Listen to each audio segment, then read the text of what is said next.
மேலும் ஒரு அண்மை செய்தி, மும்பை பங்குச்சந்தை குறியீட்டின் சென்செக்ஸ் 1000 புள்ளிகள் உயர்ந்து வர்த்தகம் நடைபெற்று வருகிறது. தற்போது கூடுதல் விவரங்களை சிறப்பு செய்தியாளர் ராஜாவிடம் கேட்கலாம். ராஜா, வாரத்தின் முதல் நாளிலேயே பங்குகளின் விலை உயர்ந்திருக்கிறது, எப்படி பார்க்கலாம்? வணக்கம் காயத்ரி. இந்திய பங்கு சந்தைகள்ல வாரத்தின் முதல் வர்த்தக நாளிலேயே உயர்வுடன் பங்குகள் தற்போது வர்த்தகமாகி வருகிறது. இது இந்த வாரத்தின் தொடக்கத்தில் உயர்வு என்று சொல்ல முடியாது.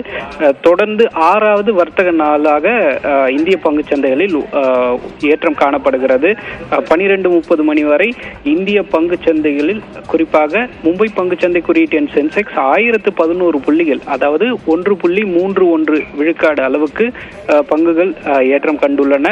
இதற்கு முக்கியமாக 6 காரணிகள் கூறப்படுகிறது. அதில் பிரதானமாக இந்திய ரூபாயின் மதிப்பு உயர்ந்திருப்பது முக்கியமாக கவனிக்க வேண்டிய ஒன்றாக இருக்கிறது. இந்திய ரூபாயின் மதிப்பு 12 பைசா உயர்ந்து 85 ரூபாய் 86 பைசாவாக, அதாவது அமெரிக்க டாலர் $1 நிகரான இந்திய ரூபாயின் மதிப்பு 85 ரூபாய் 86 காசுகளாக உள்ளது. இது மட்டுமின்றி அமெரிக்க பங்குச்சந்தைகளில் ஒரு நல்ல சாதகமான சூழல் இருப்பதன் எதிரொலியாகவே தற்போது இந்திய சூழலிலும், இந்திய பங்குச்சந்தைகளிலும் ஒரு நல்ல சாதகமான சூழல் உள்ளது.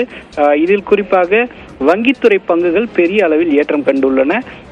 தற்போது வரை இந்திய பங்கு சந்தைகளில் 4 லட்சம் கோடி ரூபாய், அதாவது முதலீட்டாளர்களுக்கு 4 லட்சம் கோடி ரூபாய் லாபமானது கிடைத்திருக்கிறது. காயத்ரி, நன்றி ராஜா, விவரங்களை வழங்கியமைக்காக.